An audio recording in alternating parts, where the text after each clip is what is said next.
control. Y qué lástima que los que estáis ahí en YouTube no podéis ver lo que pasa dentro de esa habitación, porque es apasionante. De verdad que sí, de verdad que sí. Doy gracias al Señor por ello. Varias cositas que estábamos pensando, compartiendo también con vosotros. Yo sé que a veces cuando uno ve que falta gente en la iglesia, siempre siente cierta nostalgia, voy a usar esa palabra. Pero es un gozo está obrando aquí, en este local, y también ahí en las redes. Estamos muy, muy agradecidos a Dios por esta congregación tan hermosa que tenemos, que nos seguís fielmente cada domingo. Carlos Álvarez, no sé si está ahora, después del culto hablaré con él, así que le saludo ya, pero él también nos está siguiendo y está ahí pues pendiente de nosotros, animándonos, y ha sido una bendición también recibir WhatsApps de él. Hablamos también con los diáconos durante el tiempo después de comer, de lo que el Señor ha estado haciendo a través de la Fundación Bíblica, que ha repercutido para la bendición de esta iglesia local aquí en Castellbisbal. Y os quiero animar a que podáis seguir escuchando nuestras clases, sobre todo viernes y sábado. La hermana Cami, voy a decirle Cami mejor, está haciendo unas clases extraordinarias, y si no habéis visto todas las clases podéis recuperar algunas en el canal de YouTube. Y también los podcasts. Yo estaba recibiendo incluso hoy mensajes de varios hermanos. El Señor está cambiando vidas y tocando corazones, y vale la pena ver el fruto, porque hoy voy a hablar del fruto y cómo todos nosotros vamos a ser juzgados por el Señor en cuanto a nuestras vidas. Y qué importante es que estemos seguros que estamos haciendo la voluntad de Dios. Porque como decíamos con Javi, ¿verdad?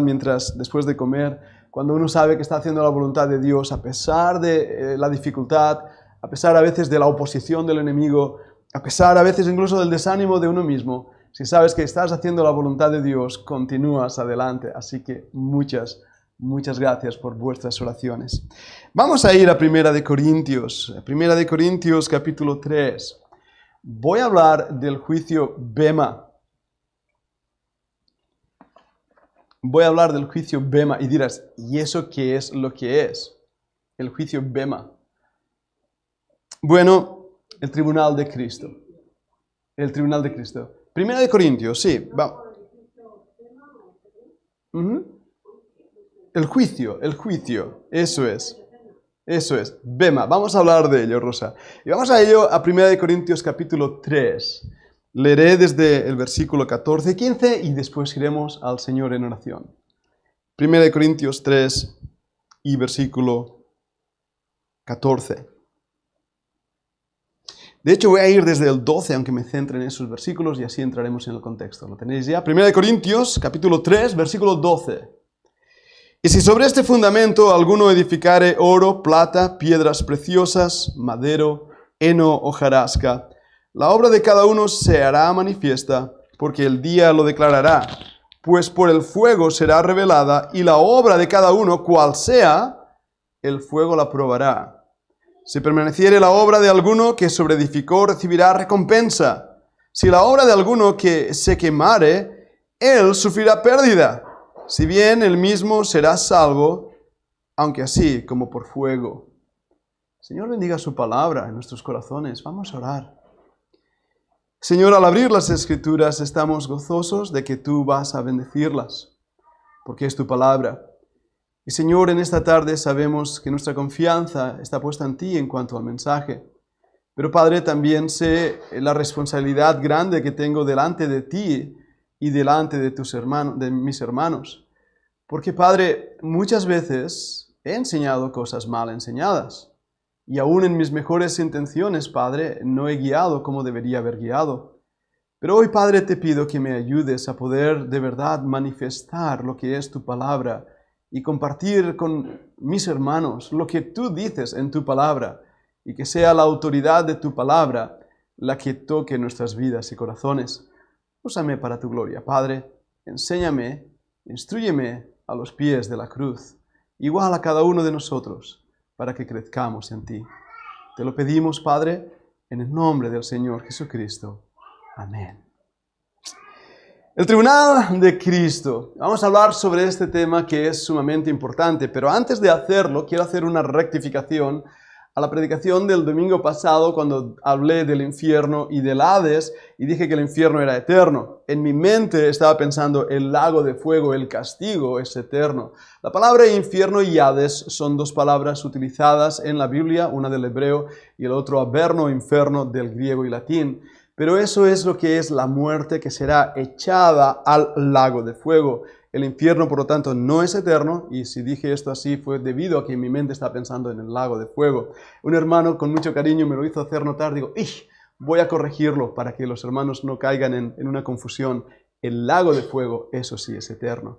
Pero habiendo dicho esto, vamos a hablar del tribunal de Cristo. Ahora, creo que todos sabemos lo que es un tribunal.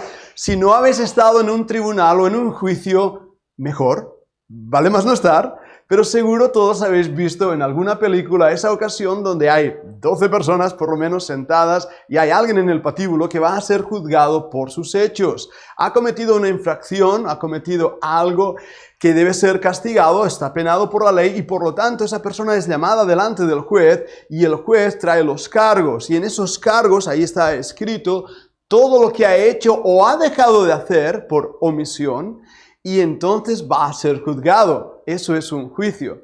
Ahora, querramos o no, todos los hombres en todo lugar, de todo tiempo y en todos sitios van a ser juzgados por fuego. Uy, eso nos asusta, ¿verdad que sí? Aún los creyentes, como vamos a ver hoy, vamos a ser pasados por el fuego. No os asustéis, el fuego tiene varias cosas que son buenas. Una de ellas nos da calor en invierno, ¿verdad que sí? Pero el fuego purifica. El fuego lo que hace es, por ejemplo, con el oro, sacar la escoria, sacar lo que molesta. El fuego limpia. Y hay cosas que están tan incrustadas, tan metidas ahí dentro, que lo único que puedes hacer es el fuego. Así que tenemos una realidad física que se traslada al mundo espiritual, donde vemos que todos nosotros vamos a estar un día delante del Señor, delante del tribunal de Cristo, aún siendo salvos, y vamos a ser juzgados. Cada uno de nosotros. El Señor va a decir qué has hecho. Y vamos a tener que dar cuenta.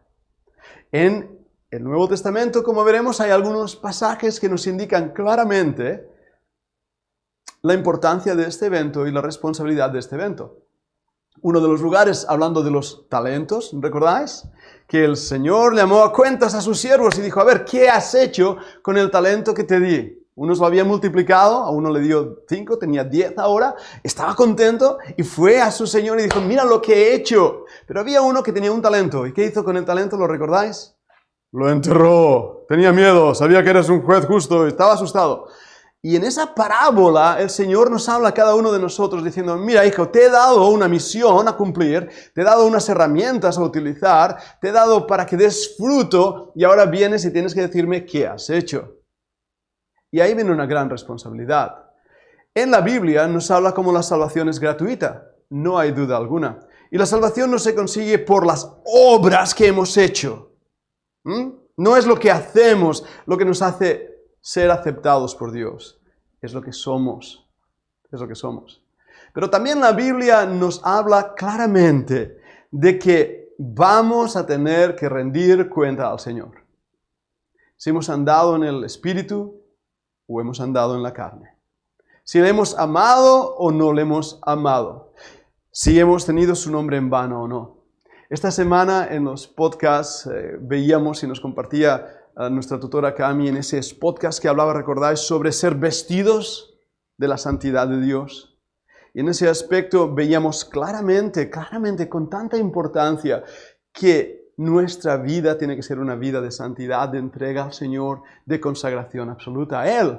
Y que esto no quiere decir caer en una religiosidad vacía, porque muchos, Mateo capítulo 25, cuando el Señor está separando a las ovejas de los cabritos, muchos dirán en aquel día, hey, Señor, pero yo hice esto, hice aquello, y prediqué en tu nombre, hice milagros. ¿Y qué les dirá el Señor?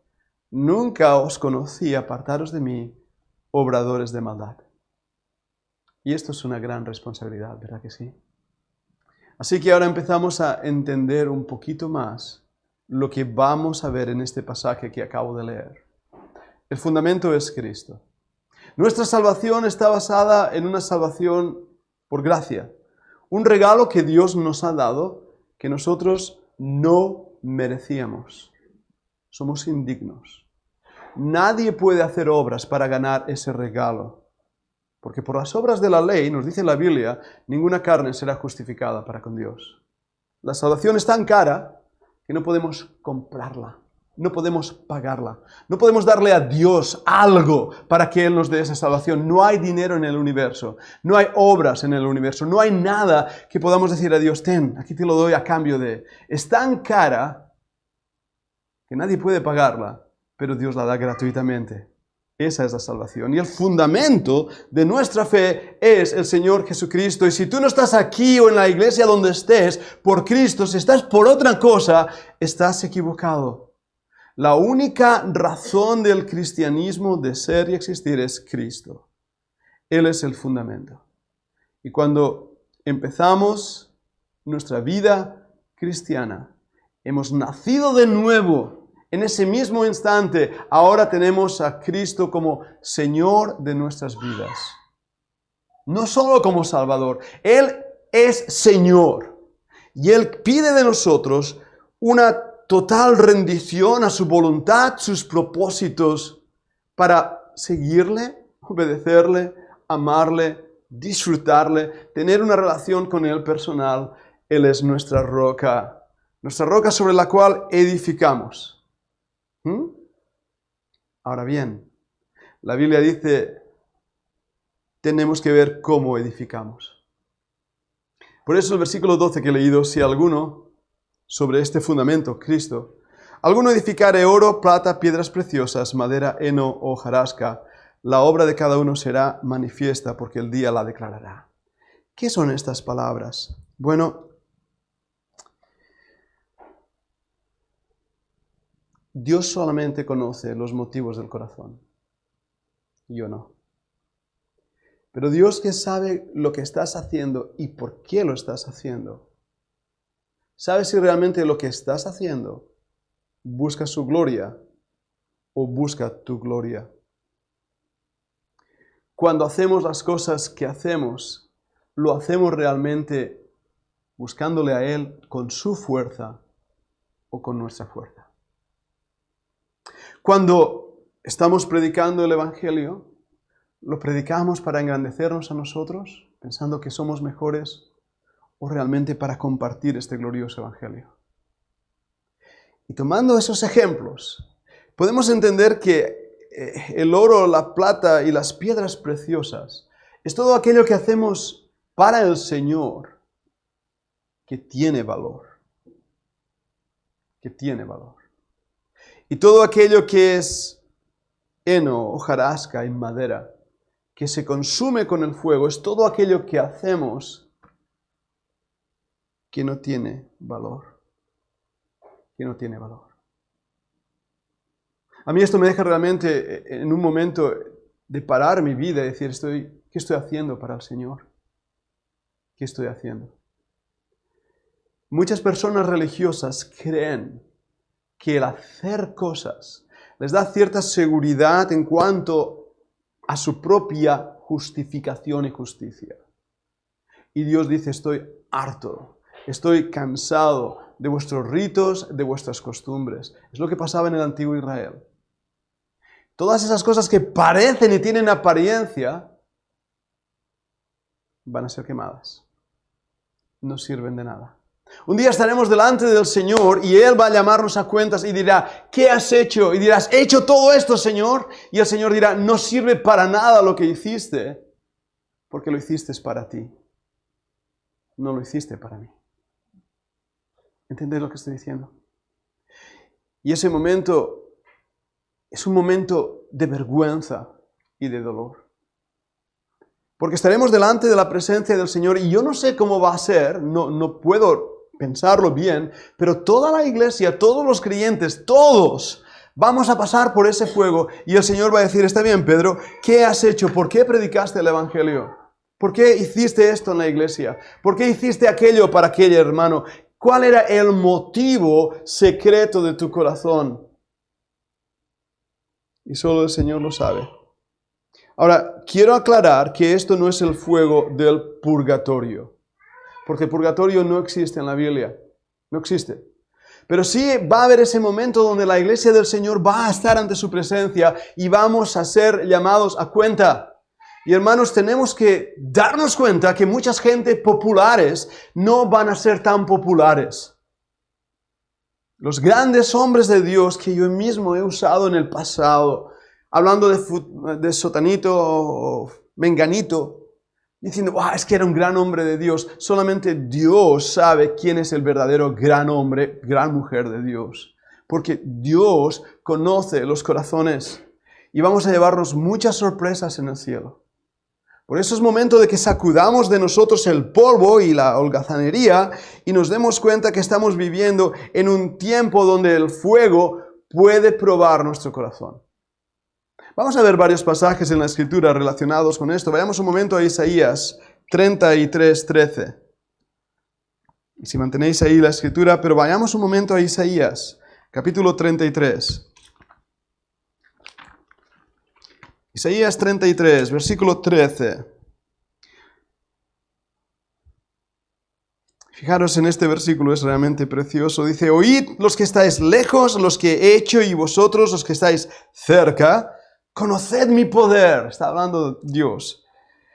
Los pecadores se asombraron en Sión, espanto sobrecogió a los hipócritas. ¿Quién de nosotros morará con el fuego consumidor? ¿Quién de nosotros habitará con las llamas eternas? El que camina en justicia y habla lo recto. El que aborrece la ganancia de violencias, el que sacude sus manos para no recibir cohecho, el que tapa sus oídos para no oír propuestas sanguinarias, el que cierra sus ojos para no ver cosa mala, éste habitará en las alturas. Fortaleza de roca será su lugar de refugio, se le dará su pan y sus aguas serán seguras. Tus ojos verán al Rey en su hermosura, verán la tierra que está lejos. El profeta Isaías está refiriéndose a ese mismo punto que estoy hablando. Cuando la verdadera intención del corazón será demostrada y el Señor a través del fuego probará quién es el que realmente tiene el carácter, la integridad y la vida para ser hallado digno de estar ante el juez y mantenerse en pie. Digno para ver al Rey en su hermosura. Hermanos, yo me examino a mí mismo y me miro a mí mismo y tiemblo por mí mismo pidiendo al Señor que me corrija, me enseñe, me instruya. Y tengo un peligro muy grande al ser predicador. Porque Dios va a demandar de mí cuenta de cada palabra. No de vuestros corazones, porque vosotros debéis responder al llamado y al mensaje de Dios en su palabra, pero Dios va a pedir cuenta de qué os he dicho. Y Dios va a pedir cuenta de mi integridad.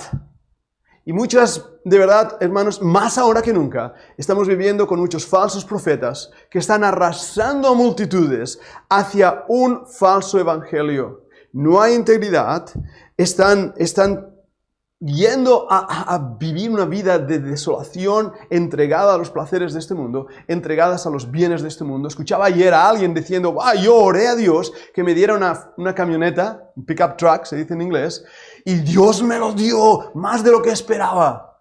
Ese es el tipo de razonamiento que hay en la iglesia donde se cree que la bendición de Dios es cuando Dios te da cosas materiales.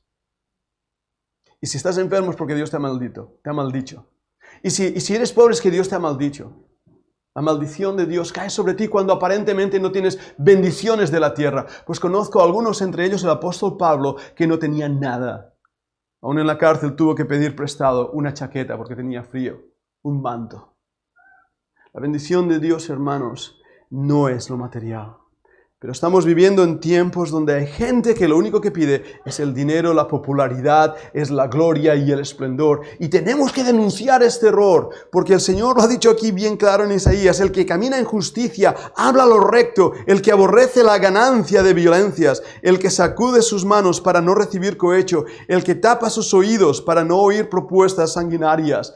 Nuestro carácter como predicadores tiene que ser un carácter íntegro, santo, puro, dedicado al Señor. Pero hay más. Vayamos a un pasaje en Hebreos 12, 29. Hebreos 12, 29. Y digo esto no solo a los predicadores, cada uno de nosotros.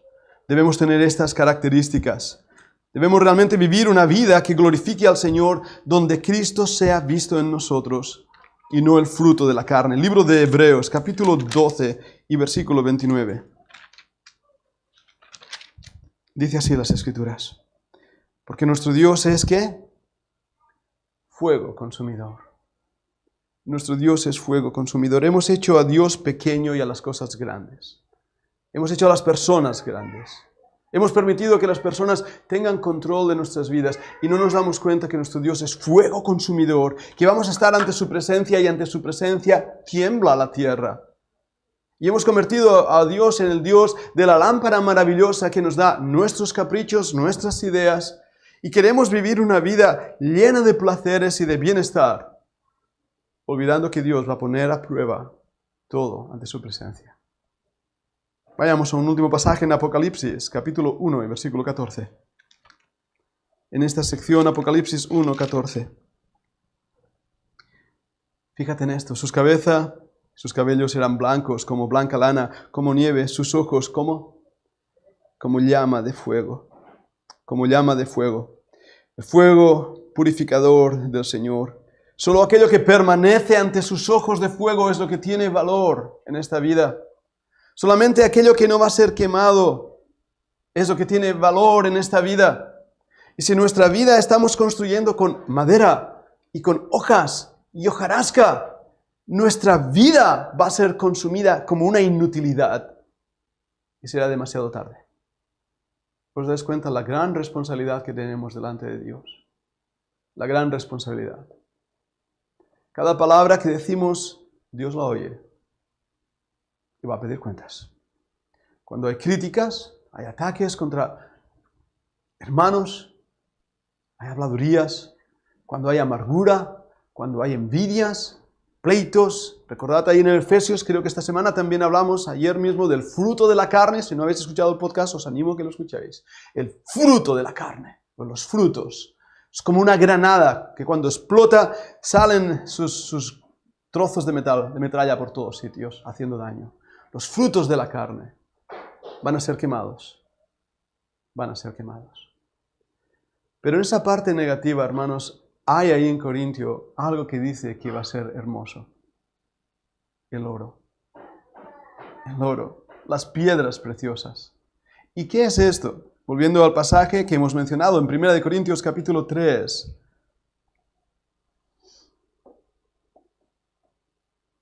Si permaneciere la obra de alguno, versículo 14, que sobreedificó recibirá recompensa. ¿Por qué?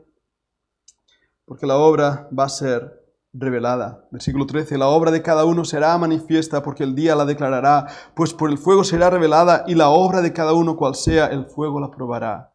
Si permaneciere la obra de alguno que sobreedificó, recibirá recompensa. Bien. Oro, plata, piedras preciosas indican el carácter del creyente que vive en Cristo. El oro en la Biblia, y tengo varios pasajes que me gustaría ir a verlos, las piedras preciosas, la plata, soportan el fuego, ¿verdad que sí? Aún más son más purificados cuando son puestas en el fuego. El oro representa en la Biblia todo lo santo. Vamos un momento a 1 de Pedro 1, 3 al 6.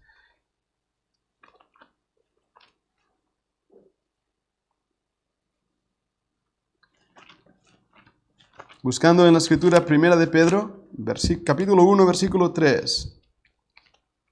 Dice así.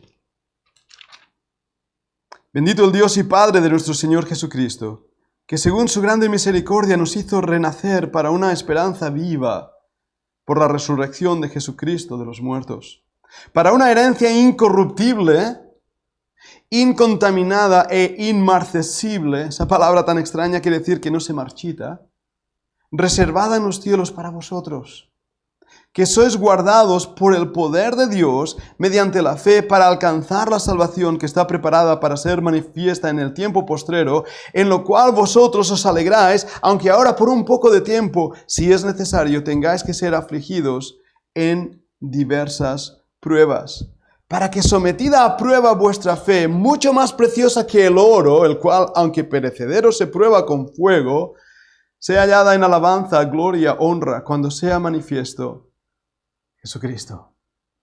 Hermanos, aquellos que quieren vivir piadosamente van a sufrir persecución. Aquellos que quieren de verdad mantener el fruto en su vida van a ser probados por fuego. Hebreos capítulo 11, todo lo conocéis, el capítulo de la fe, y Pedro está aquí haciendo mención a esa fe. Fueron hombres cuyas vidas fueron probadas por fuego. Fueron mujeres cuyas vidas fueron probadas por fuego. Pero salió como resultado el oro purificador en sus vidas que las hicieron preciosas. Por eso cuando tú conoces a alguien que ha sufrido, que ha padecido en esta vida, te das cuenta que hay algo en ella, en esa persona extraordinario, porque se ha convertido en oro. No pensemos que las dificultades y las pruebas son un enemigo para el creyente. Lo que vemos que es enemigo para el creyente es la comodidad. La iglesia de la Odisea es un claro ejemplo de ello. Estoy enriquecido. No necesito nada. Tengo cuanto deseo. ¿Y qué le dice Dios? Es pobre y mísero. Eres tibio. ¿Os das cuenta? La prueba de nuestra fe es mucho más preciosa que el oro. Y fijaros bien en la característica de este versículo. No dice que nuestra fe es más preciosa que el oro, sino que la prueba de nuestra fe es más preciosa que el oro. Cuando Dios permite en nuestras vidas dificultades, es para purificarnos, para sacar de nosotros lo más precioso como el oro, lo más precioso.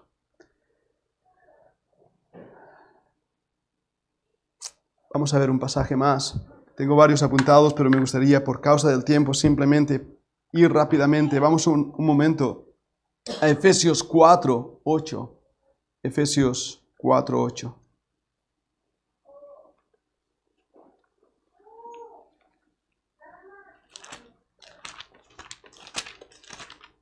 Capítulo 4 y versículo 8 hasta el 16. Dice así. Por lo cual, dice, subiendo lo alto, llevó cautiva la cautividad y dio dones a los hombres. Y eso que subió, ¿qué es? Sino que también había descendido primero a las partes más bajas de la tierra. El que descendió es el mismo que también subió por encima de todos los cielos para llenarlo todo. Y él mismo, escuchad esto, constituyó a unos apóstoles, a otros profetas, a otros evangelistas, a otros pastores y maestros. Y ahora escucha, a fin de perfeccionar a los santos para la obra del ministerio, para la edificación del cuerpo de Cristo, hasta que todos lleguemos a la unidad de la fe y del conocimiento del Hijo de Dios, a un varón perfecto, a la medida de la estatura de la plenitud de Cristo, para que ya no seamos niños fluctuantes, llevados por doquiera de todo viento de doctrina, por estratagema de hombres que para engañar emplean con astucia las artimañas del error, sino que, siguiendo la verdad en amor, crezcamos en todo aquel que es la cabeza, esto es en Cristo. De quien todo el cuerpo, bien concertado y unido entre sí, por todas las coyunturas que se ayudan mutuamente, según la actividad propia de cada miembro, recibe su crecimiento para ir edificándose, ¿cómo? En amor. Este pasaje es un pasaje paralelo a esa verdad que estamos viendo. Cada uno debe ver cómo edifica. ¿Cómo edifica? Y Dios nos ha dado a cada uno de nosotros las herramientas que necesitamos para edificar. Y cada uno de nosotros hemos sido llamados para que podamos en el cuerpo ejercer una función. Y yo no creo que los dones del Espíritu Santo tengan entidad sexual. Dios reparte los dones seas hombre o seas mujer. Es lo que me refiero. Y si Dios te da un don es para que ese don sea puesto en el cuerpo de Cristo. Y cuando tú no estás haciendo la voluntad de Dios y tú no estás haciendo aquello para lo que Dios te ha creado, tú no estás edificando. Por eso la importancia de ser llevados por el Espíritu Santo en aquello que hacemos. Somos un cuerpo. No somos una mano suelta por ahí, un ojo suelto por ahí. Somos un cuerpo. pero ¿cómo estamos edificando? Algunas personas más que edificar se dedican a destruir. Lo hablábamos también con el diácono hace un ratito, ¿no? Muchas veces, y lo mencioné esta mañana, los que más critican son los que menos hacen. Y si eres creyente, hermano, hermana, tú estás edificando con hojarasca. En vez de decir, Señor, ¿qué puedo hacer? ¿Qué puedo hacer? En vez de decir, Señor, heme aquí, úsame para tu gloria. Si tú te estás dedicando a ver lo que otros hacen para criticarlo, tú estás pecando, hermano mío. Tú estás pecando, tú estás poniendo trabas y dificultades a aquellos que edifican. Y no lo estás haciendo, como dice aquí, con amor. Qué gran responsabilidad tenemos. Ahora, quiero ser cuidadoso con lo que estoy diciendo. Hay un dicho por ahí que dice, si no sirves, no sirves. ¿Lo habéis escuchado? Si no sirves, no sirves. O sea, que si no vives para servir, no sirves para vivir. Es otra manera que lo han dicho. Y esto, hermanos, es erróneo. Porque debemos ver que no toda la gente puede hacer cosas. Hay gente en el hospital, ahora mismo, en una cama, que no puede hacer cosas. Pero puede ser. Puede ser. Porque el énfasis de mi vida espiritual no consiste en lo que hago, sino en lo que soy. Y mi comunión con Cristo, mi relación con Él debe ser tan cercana que realmente mi vida muestre a Cristo y muestre que soy oro y ponga a Él la corona. Todos los creyentes estamos decapitados, no tenemos cabeza, la cabeza es Cristo. Y el único digno de llevar una corona es Cristo. Es Cristo. Y cuando Cristo gobierna, entonces producimos fruto. Es interesante notar esto porque mirando en la Biblia, el fruto y la importancia del fruto, uno se asombra. De ver incluso como el Señor fue a una higuera y no vio fruto y la maldijo que se secara. ¿Lo recordáis? Somos piedras preciosas cuando nuestra vida, nuestro carácter, muestra el fruto del Espíritu Santo.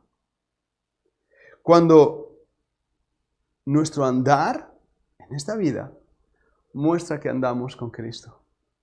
Cuando nuestro rostro muestra que hemos estado con Cristo. Entonces, hermanos, estamos realmente glorificando a Dios por lo que somos. Y eso es lo que la gente no puede ver. Y es lo que a veces parece que construimos cuando en realidad estamos construyendo como heno o hojarasca. El heno, como bien sabéis, es lo que comen los animales. Las hojarascas que se queman. La madera que se destruye. Todo ello es fruto de la carne. Y sí, hermanos, Dios nos va a llamar a un juicio por ello. Ahora bien, hay algo que debo decir con esperanza. No está hablando en este pasaje de la pérdida de la salvación.